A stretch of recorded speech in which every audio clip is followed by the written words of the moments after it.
Are you looking for ways to take more control of your time and get more things done? In this video, we'll have a look at the Pomodoro Technique. And by the end of the video, I'm sure you'll have a lot better idea of how you can take more charge of your time. Hi, I'm Carol Mould. For more tips and advice on developing your leadership and soft skills and living your best life, please subscribe to my channel and hit the bell to be notified when I release a new video every Tuesday. With my background in organizational psychology and project management, my channel focuses on the intersection of these areas, namely on soft skills or leadership skills.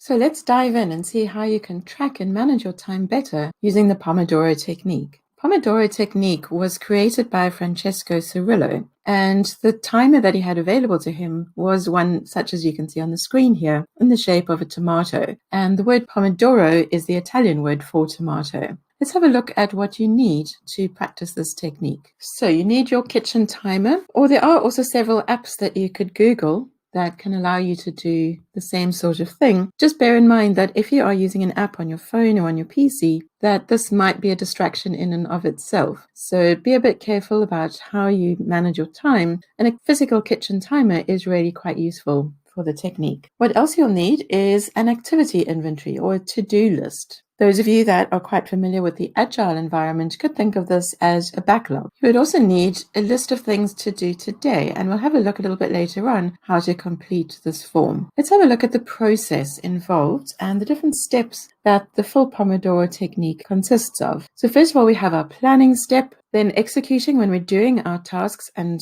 executing them using the Pomodoro technique. We also track our time while we are executing Pomodoros.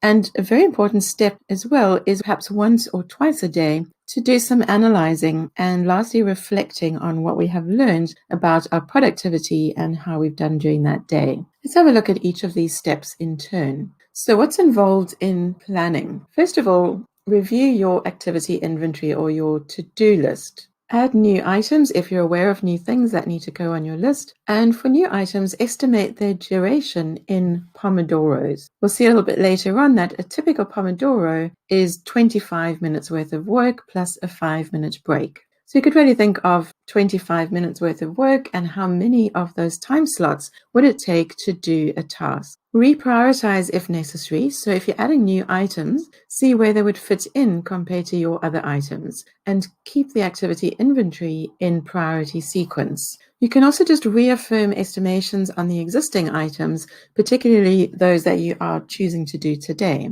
The next step is to determine how many Pomodoros you have available in your calendar for the day. And then, based on what's available and how many Pomodoros the tasks are that you'd like to do, you can make a decision on what can be done and then what should be done today, based on availability and your estimates of how many Pomodoros each task will take. So let's have a look how we can use our to-do today list. You can put the date and say how many Pomodoros we have available.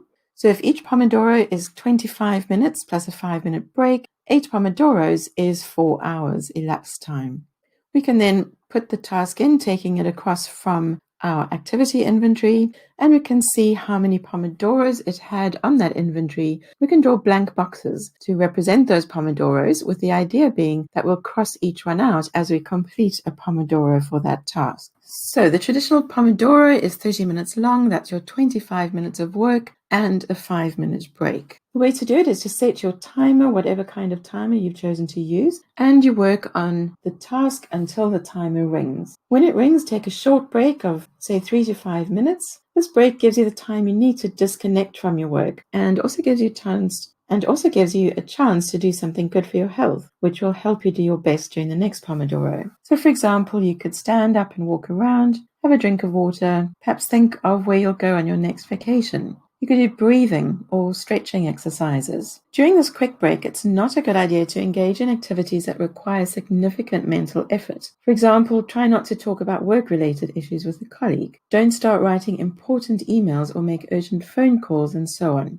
It's just a short break and it's ready to get away from the tasks that you have been doing. During the break, if something pops into your mind that you need to do, jot it down in your activity inventory and don't dwell on it. You can deal with that later. Once the break is over, set the Pomodoro to 25 minutes again and continue the activity at hand until the next time it rings. We group the Pomodoros into sets of 4, and once you've done 4 Pomodoros with the short breaks in between, then take a longer break of say 15 to 30 minutes. The longer break provides an ideal opportunity to do things like tidying up your desk, going and grabbing a coffee, listening to your voicemail, checking your emails, or you could simply take a rest and take a walk. Once again, the important thing is to not do anything too complex, otherwise your mind won't be able to reorganize and integrate things that you have just been working on, and you won't be able to give the next Pomodoro your best effort. Now, a very important thing we need to think about is interruptions that happen during our Pomodoros. We have both internal and external interruptions. So let's have a look first of all at internal interruptions. These are things that pop into our brain with no involvement from other people. So what we need to do is record the interruption. We'll see in a moment how to do that on our worksheet. And then we need to take a decision what to do about that interruption. On our worksheet, there's an area that's called unplanned and urgent. So if it's something that we've just thought of that is quite urgent, write it down on that activity. But even though it's urgent, it could probably wait until the end of the Pomodoro. If it's not that urgent, we could rather put it onto our activity inventory and then factor that into our planning when we next have a look at the inventory. If it's really urgent and we need to stop working on what we're doing, we would then abandon the current Pomodoro and we would not tick that Pomodoro off on our list. Whatever our decision, then we can get back to work. For external interruptions, so these are those that come from other people, ways that we can try and ward off these interruptions is we could wear headphones and have a visible sign that our colleagues know that we would prefer not to be interrupted right now. We could say, I'm in the middle of a Pomodoro, if they're familiar with the technique. If they still interrupt us, we again need to make a decision whether we can reschedule and say, I'll get back to you in my next scheduled break, or perhaps we need to abandon our current Pomodoro. So let's look at how we track on our to-do list for today and see how we can track and then improve on our efficiency. So here's an example, a little bit of a meta example because I'm using the video that you're watching right now as my example. And I was saying to create these slides for the video. In my initial estimate, I had 3 Pomodoros, and so I've drawn the 3 boxes here so that I can tick those off as I go. Once I finish my first Pomodoro, I'll just put an X in the box and take my short break.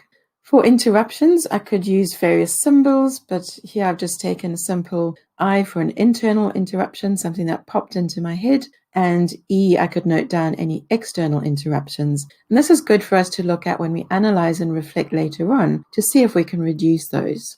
If, as we're working, we realize that the 3 Pomodoros is not going to be sufficient, then we could use a different symbol. Here I've just used a circle to have additional Pomodoros that we didn't initially plan, but we've come to realize that we will need further time to complete this task.